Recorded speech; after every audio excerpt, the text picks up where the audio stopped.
Good morning, everybody. Happy Thursday. We still have a great show for everybody today. A sad show, unfortunately. But Krystal, what do we have? Honestly, a completely enraging show. The more that we learn about what unfolded down in Texas, so we will get to that. There's also, though, a lot else to talk about this morning, including what the Democratic response might be, some really unhinged takes as all of this was unfolding. Also, kind of flying a little bit under the radar that we wanted to bring to your attention, a massive signature fraud scandal in Michigan that may well kick some of the Republicans' top gubernatorial candidates off of the ballot. This is nuts. It is crazy. 5 out of 10 of the Republicans' candidates for governors were caught with like thousands of forged signatures. It looks like they all used the same consultant that all, just basically like filled out the sheets themselves. So we'll talk to you about all of that. Also some new signs that Mike Pence may be looking at a run against Trump in 2024. But we have to start with some absolutely just completely enraging developments that we are learning right now this morning about the law enforcement response or lack thereof as a killer was slaughtering babies inside of that elementary school. Yeah, I mean, unfortunately, Krystal, our worst suspicions, which we alluded to on our show yesterday, that there was a bungled law enforcement response, just seems to be almost unambiguously true at this point. So we're going to start first with an interview with Tony Gonzalez. So he is the GOP congressman from Uvalde, Texas, and he's pressed here by CNN's Jake Tapper, specifically about the timeline, because the major question was, all right, this guy gets to the school, Mr. Ramos, Salvador Ramos. He is, quote, encountered by a police officer. Nobody knows what the hell that means. Then, an hour later, he is killed. What the hell transpired in that interim hour? Right. Well, and immediately, both of us thought, wait a second, so you engaged with him outside, and not only is he able to get inside the school. Yes. So law enforcement is on the scene from the beginning. Not only is he able to get inside that school, but he's able to be there long enough to murder over 20 people, including 19 children. And immediately, the law enforcement story didn't add up, but we said we're going to hold judgment. Give them the benefit of the doubt. Things are going to change. We're going to get a clearer picture of what unfolded. But the clearer the picture becomes, the graver the indictment of law enforcement on the scene actually is. Yeah, and just to clear something up also before we get even to this clip, which is that law enforcement initially told us that Ramos was wearing a body armor vest. That appears to not be true. He's wearing a tactical vest in which you could insert plates, but he did not have plates inserted. So that again raises the question, why did 3 uniformed police officers not able to stop an armed gunman who had a single AR-15 and no body armor on him at that time? He was able to barricade, but their words, in a single classroom. You'll recall that all of the children and the teacher were killed inside of that single classroom. Let's hear now from Congressman Gonzalez. This is kind of the pro-police spin on what happened, and then we're going to get to some more of the facts that unravel. Let's get to it. So I have 2 questions about this, and maybe you can clear this up. How was the gunman able to get into the school if the resource officer had engaged with him but no gunfire was exchanged? How did he get in? Yeah, so it started at his home. He tragically shoots his grandmother, and then he gets in a vehicle and he drives to the school. It's less than a mile away, so it's really right around the corner. And as he comes to the school, he wrecks. He kind of goes into this ditch, and it's when he got into that ditch is when law enforcement was called and engaged. So that's part of the initial contact. There was no firing that I understand. He actually enters through the back of one of the buildings, through the teacher parking lot, if you will.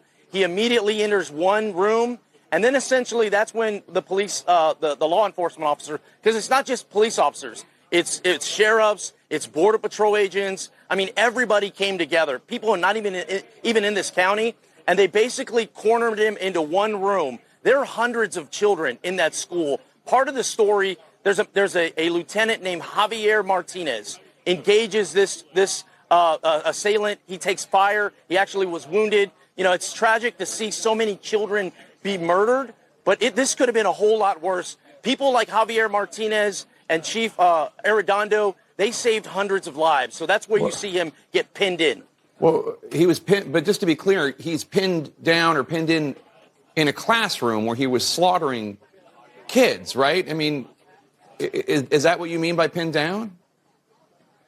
I understand that he went in that classroom and he begins to fire. He begins to murder people, starting with that wonderful teacher that was defending her students, and he doesn't stop. The police officer actually engages him. Javier Martinez engages him.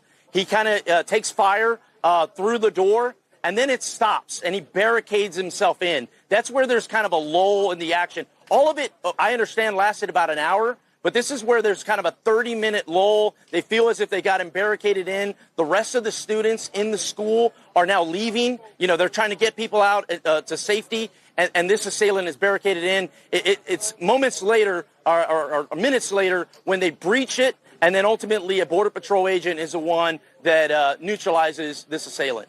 All right. It still seems like a lot of time that the police were outside the classroom and the shooter was inside the classroom where there were kids. That's the instincts at the very end there by Jake are exactly correct. And unfortunately this morning, we are learning just exactly how dire the situation is. Let's put this up there on the screen from the Associated Press. Onlookers urged police to charge into the Texas school. Frustrated onlookers urged police officers to charge into the Texas school while a gunman killed 19 children. Witnesses and investigators worked to track the massacre. Go in there, go in there. People shouted at police officers soon after the attack began, said Juan Carranza, who saw the scene from outside of his house. Javier Cazares, whose fourth grade daughter Jacqueline was actually killed in the attack, said that he raced to the school when he heard about the shooting, arriving while police are still gathered outside of the building. Upset that police were not moving in, he raised the idea of charging into the school with several other bystanders. Let's rush in there because the cops aren't doing anything like he are supposed to. They were unprepared. So look, I mean, you here have the father of a slain child who was ready to storm into this school, watching police officers do basically nothing while the gunman was standing in there. And you know, Krystal, the main word that I'm looking at here is they're trying to frame it as some tactical containment. We know every single child was killed in one classroom. So let's also understand that we know as of this morning from Tom Winters over at NBC News that the timeline does not add up again, that whenever they say police encountered him, he did not exchange gunfire at all in the initial whatever encountering that happened. Right. So that means that Mr. Ramos was able to crash this car, encounter a police officer, go into a classroom, barricade himself into the classroom, all without a single shot fired yet by this police officer. Eventually, only after he starts shooting and killing people inside of this classroom is he engaged. And you know, the other thing, it takes a long time, and this is macabre, but it takes a long time to kill 22 people. That's not, you know, it's not something that can just be accomplished in a single second. So during this entire period in which there are supposedly, I mean, officers, 3 officers there who are on the scene, some of them were wounded, but many others were outside.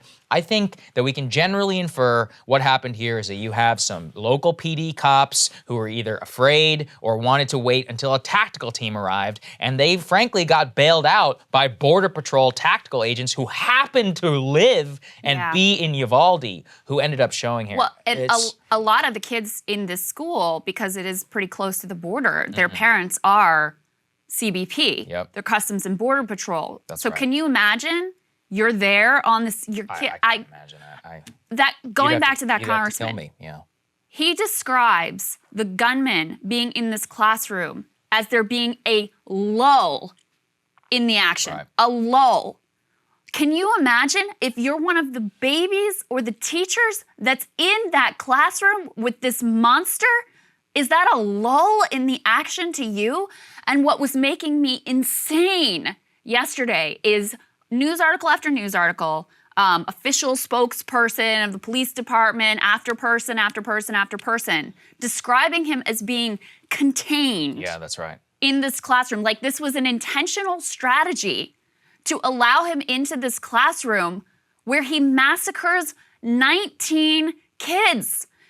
And the story keeps changing. We still still, even with what we've learned, do not have a clear picture of what happened. We don't know how many people were on the scene initially. They said he had body armor. Oh, it turns out he didn't, because that was the initial excuse for how he's able to get into the school. Well, he's armored up. So of course we fired at him, but he was able to get past us. No, that was a lie. Then we find out you didn't even fire your weapon at him. And he's able to just casually go into this school and barricade himself. You didn't contain him in that classroom. He went into that classroom in order to kill those babies and the teachers in that room. And you stood by for an hour while this is unfolding. There's this video, I've already watched it, and I will never be able to unsee what these parents are going through at that time. As Saagar just said, the AP was, I think, the first to report that parents who were outside were begging the police, go in, do something, go in the building, we'll go in ourselves. And what you're about to see in this video is that scene unfolding. And the police officers, if you look closely, some of them have their tasers drawn, ready to shock the parents who are beside themselves, saying, please, for the love of God, do something. And these officers are standing there in all their, G.I. Joe military-style gear, doing nothing but keeping the parents from rushing in to save their own children. Let's take a look. We're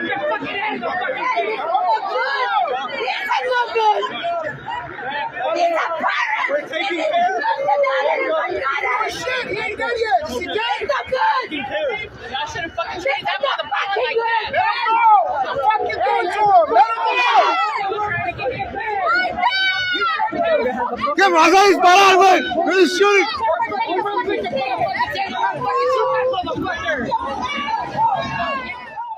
I cannot stop imagining what I would be going through if it was my baby in that school. I can't imagine it either. I mean, you also can, if you watch it further, it goes on for 2 minutes and 20 seconds. I know it's difficult if you're just listening to this, but they actually do detain somebody and put him in handcuffs for basically trying to storm past all of them, which is just, I mean, I can't imagine, if this is your child. And all of this is just becoming clear as day. Unfortunately, there is also another clip here which just shows you that this was clearly some sort of ragtag panic operation. We have here an interview shortly afterwards with local television, where a local reporter asks a police spokesperson and says, we have reports here of police officers going into the school and taking their own kids out while they're waiting for this tactical team to arrive. He actually confirms that here on camera. Let's take a listen to that.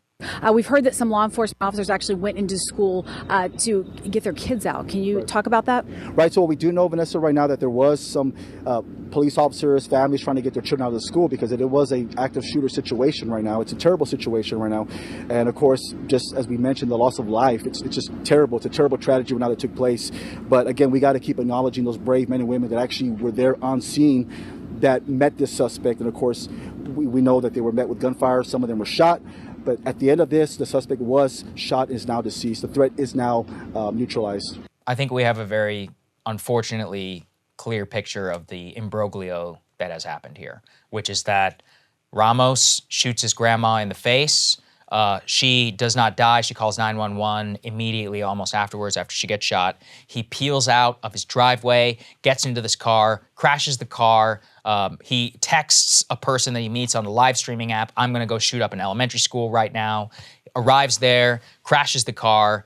At that point, a school resource officer sees him. Ramos enters through the back building entrance, the teacher's entrance, down the hallway, goes into the classroom with the 10-year-olds and barricades himself in there and begins murdering both the teacher and the children. So at some point during this, the school resource officer, or two of the other Uvalde PD officers who managed to get on the scene within the first couple of minutes, engage Ramos. Then there's like a half-hour, 45-minute period. And that is the true scandal to me. I mean, you have here police officers in that interim lull who are waiting outside, waiting and asking for somebody to actually go in there. You have people who went in there to go and save their own kids and didn't go in and engage this. And look, I know, okay, we're, sideways or sideline quarterbacking, but I mean, what is the job of law enforcement then? What did you sign up for? I mean, I really if don't know what to say. not for this day, Yeah. If your oath to protect and serve isn't about this day and not about making sure your own ass ends up back at home safe and sound at the end of the day, or just you're there to protect the whole community, to protect these people's babies. And they're watching you do nothing. They're watching you go in and take care of your own and do nothing for them and their children. I mean, I just cannot imagine what these parents are thinking and feeling and going through. Watching how many of these guys were on the scene. Oh, that's a question. I mean, yeah. There was one gunman with no body armor. And this was not some, professionally trained kid. It's a random loser with a fucking gun. And you useless cowards stood outside for an hour and let him massacre these children.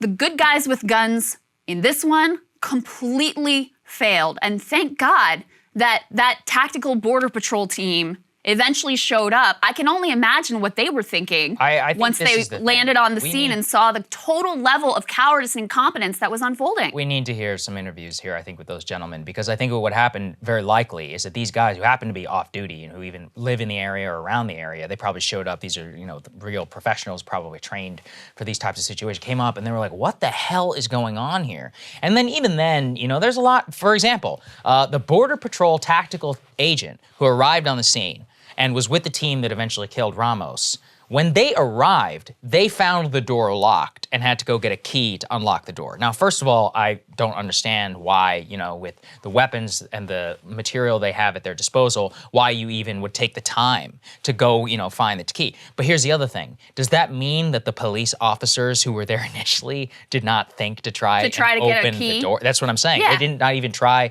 to open the door. I mean, they didn't even try to go and get the key. So all indications here really just show us a pretty tremendous bungling here by the police. And I put this out this morning.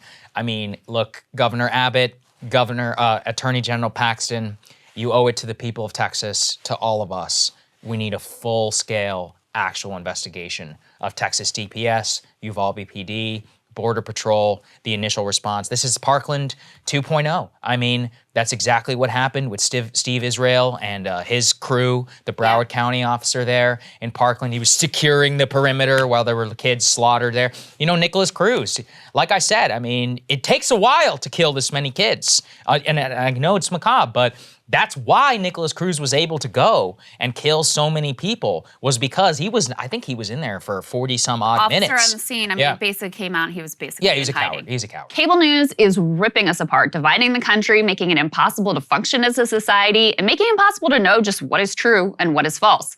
But the good news is they are failing and they know it. That is why we're building something new, a new mainstream, a healthier one, something more trustworthy, something that we are going to need in one of the most pivotal times in American history. We are building up here for the midterms, for the upcoming presidential election, but we need your help. So if you can help us out by becoming a premium member today at breakingpoints.com, we're trying to change America for the better and the entire world. So what are you waiting for, guys? Go to breakingpoints.com and sign up and help us build a new mainstream.